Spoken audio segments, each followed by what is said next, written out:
So here we are studying about the transgenic animals.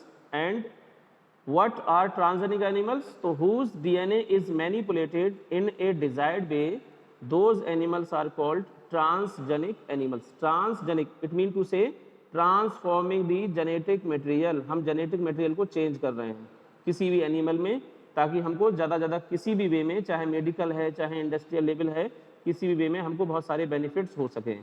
And mostly the transgenic animals in the form of transgenic animals, mice, rats, rabbits, pigs are being used in this field. Okay, so why do we need of transgenic animals? So we have to study the normal physiology and development of any desired gene. जैसे कोई भी gene का हमें अगर function, वो किस तरह से फंक्शन करेगा, उसका नॉर्मल फंक्शन क्या है, तो उस जीन को हम क्या करेंगे, किसी भी एनिमल में हम इंट्रोड्यूस कर देंगे और उसके हम फंक्शंस को स्टडी करेंगे.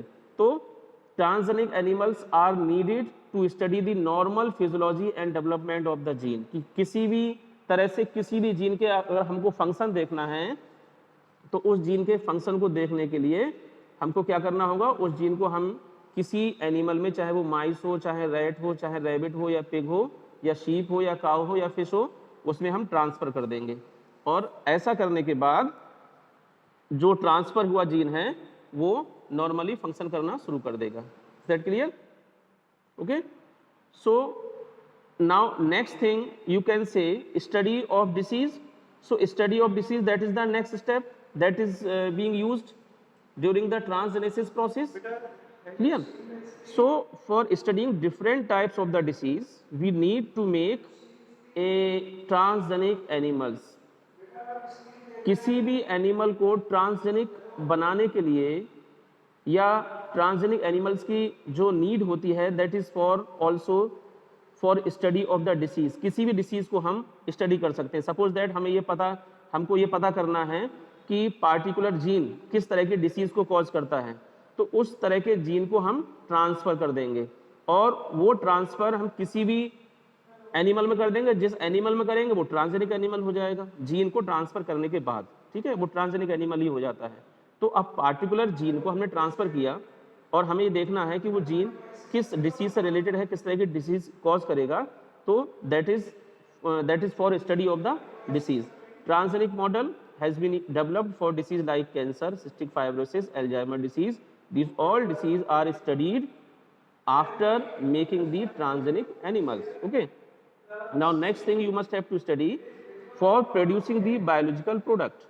Okay, for producing the biological product, like after transferring the gene, the concerned gene may produce the human protein like alpha antitrypsin. ठीक है, अल्फा एंटीट्रिप्सिन प्रोटीन भी प्रोड्यूस होती है ट्रांसजेनिक एनिमल्स में. यानी कि इस अल्फा एंटीट्रिप्सिन से कंसर्न जो भी जीन होगा उसको हम ट्रांसफर कर देंगे, and that gene will start to synthesize the alpha antitrypsin, and that is used to treat the emphysema. Emphysema is the disease of the lungs. Okay, so for treatment of the emphysema disease we will need to transfer the concerned gene of antitrypsin, alpha antitrypsin, that is used in treatment of the emphysema. ऐसे ही आपका एक रोजी काव है, रोजी काव में भी हम जीन को ट्रांसफर करेंगे, और जीन को ट्रांसफर करने के बाद वहां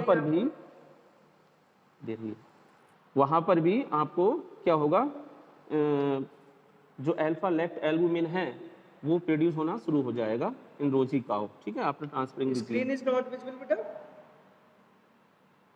ये दिख तो रहा है, स्क्रीन दिख रही है screen.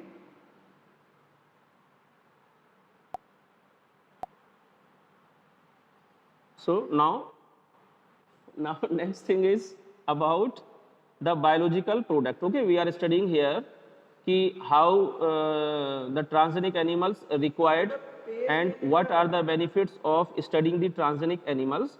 So these all are the benefits that why do we need of transgenic animals for. Okay, transgenic animals के जरिए हम क्या करते हैं, बहुत सारे बायोलॉजिकल प्रोडक्ट को बना सकते हैं. Suppose that alpha antitrypsin. ठीक है, अल्फा एंटीट्रिप्सिन एक तरह की ह्यूमन प्रोटीन है जो कि ट्रांसजेनिक एनिमल्स में बनेगी after transferring the concern gene.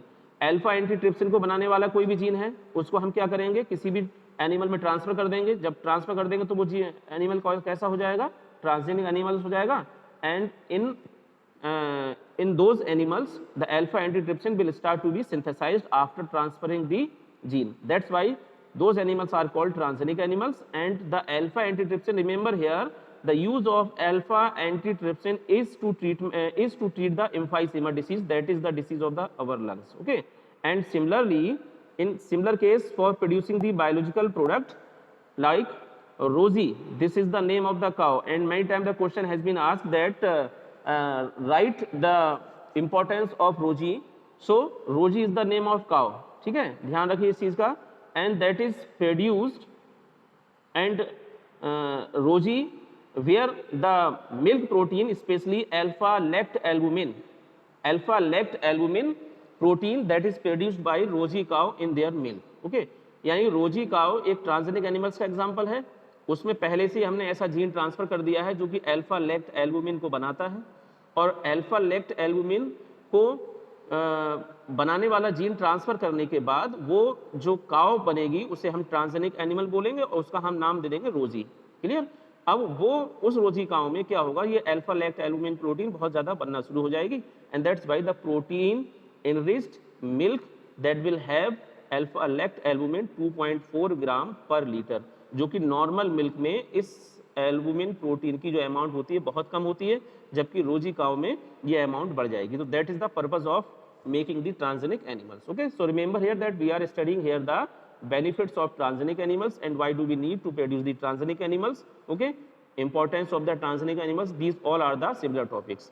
Now next कि why do we need of producing the transgenic animals? For vaccine safety, for studying the effect of the vaccines, we need to make the transgenic animals. Like before vaccination in human beings, we will need also the first the vaccination in concerned animals. Like अगर कोई भी vaccine बना है पहले, तो जैसे आजकल भी आप लोग बहुत सुन रहे हैं ना कि तरह तरह के ट्रायल्स चल रहे हैं, तरह तरह के टेस्ट हो रहे हैं, तो बहुत सारे टेस्ट या ट्रायल होने के बाद ही हम लोगों पर वो वैक्सीन को परमिट किया जाता है कि हम लोगों में फिर वैक्सीन को दिया जाए। तो पोलियो वैक्सीन को सबसे पहले क्या किया गया था, पोलियो वैक्सीन को भी सबसे पहले ट्रांसजेनिक माइस यानी कि माइस पर स्टडी किया गया, तो वो ट्रांसजेनिक माइस हो गया। तो और मंकी पर स्टडी किया गया, मंकी से ही ध्यान रखिए, मंकी के किडनी से ही पोलियो को वैक्सीन बनाया जाता है, ठीक है, उसी के जीन को ट्रांसफर कर उसी के ही वायरस से। तो एक एग्जाम्पल है ये। तो यहाँ पर आपको क्या करना है कि vaccine safety, it mean to say transgenic animals are used for studying the vaccine safety before vaccination in human beings, यानी कि ह्यूमन बींग्स में वैक्सीनेशन करने से पहले किसी भी ट्रांसजेनिक एनिमल में वैक्सीन का टेस्ट किया जाता है वैक्सीन बनने के बाद। ऐसा नहीं वैक्सीन बन गया और सीधे ही हमने ह्यूमन बींग्स में उसको अप्लाई कर दिया, ऐसा नहीं कर सकते, ठीक है। And next thing, chemical safety. जैसे सपोज दैट किसी भी केमिकल का हमको टॉक्सिक इफेक्ट स्टडी करना है, तो हो सकता है कि केमिकल्स में जो टॉक्सिन का इफेक्ट है वो बहुत लेट हमको ऑब्जर्व करने में ज़्यादा टाइम लगे, तो हम क्या करेंगे, ट्रांसजेनिक एनिमल्स में कोई ऐसा जीन ट्रांसफर कर देंगे जिससे कि टॉक्सिसिटी उसकी बढ़ जाएगी, उसकी सेंसिटिविटी बढ़ जाएगी। Remember the word you have to remember, sensitivity बढ़ जाने से क्या होगा कि टॉक्सिक एलिमेंट का जो इफेक्ट होगा वो उस पर जल्दी दिखना शुरू हो जाएगा, उस पर जल्दी हमको इफेक्ट दिखना शुरू हो जाएगा कि टॉक्सिन का क्या इफेक्ट होगा। तो by making the transgenic animals we can study the effect of the toxin और टॉक्सिक एलिमेंट, टॉक्सिक सब्सटेंस, यानी कि किसी भी ऐसे जीन को हम ट्रांसजेनिक एनिमल्स में जीन ट्रांसफर कर देंगे जिससे कि उस एनिमल्स की सेंसिटिविटी बढ़ जाएगी और जिसके वजह से हम टॉक्सिन के इफेक्ट को बहुत जल्दी ही स्टडी कर सकते हैं, ठीक है। तो this is about the chemical safety, कि हम केमिकल सेफ्टी को भी स्टडी करते हैं ट्रांसजेनिक एनिमल्स में after transferring the concern gene that will make the more sensitive to toxic substance than non transgenic animals. अभी मैंने बताया ना कि एक जो नॉर्मल जिसमें हम जीन ट्रांसफर नहीं कर रहे हैं, जैसे हमारे पास दो एनिमल हैं, तो एक में हमने जीन पहले से ट्रांसफर कर दिया, एक में हमने जीन ट्रांसफर नहीं किया। जिसमें हमने जीन ट्रांसफर किया है उसमें हम क्या करेंगे, टॉक्सिन को दे देंगे, और जिसमें हमने जीन ट्रांसफर नहीं किया है उसमें भी टॉक्सिन को दे देंगे। तो क्या होगा, जिसमें हमने जीन को ट्रांसफर किया है वहां पर इफेक्ट हमको जल्दी दिखाई देना शुरू हो जाएगा कि टॉक्सिन किस तरह से क्या इफेक्ट प्रोड्यूस करेगा कंपैरेटिवली नॉन ट्रांसजेनिक एनिमल्स, ठीक है। तो इस तरह से transgenic animals transgenic animals are required for studying the different kinds of studying of the disease, producing the biological product and also the vaccine safety and also the chemical safety. Okay, this is also an important question, so you must have to remember 1 or 2 marks के concern questions यहाँ से पूछे जाते हैं, तो you must have to clear. Okay.